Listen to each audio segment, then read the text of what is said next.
Have you ever wondered if dental implants can lift your face like a facelift? Well, you're not alone.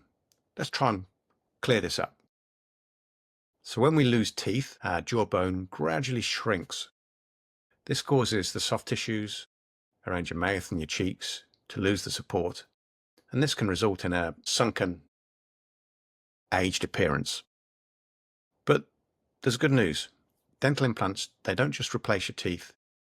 They can help preserve and even restore the jawbone. By maintaining the structure of the bone, implants can provide support for your facial muscles and the soft tissues. This reduces the sagging appearance that we get when we lose teeth, and it helps retain that youthful shape.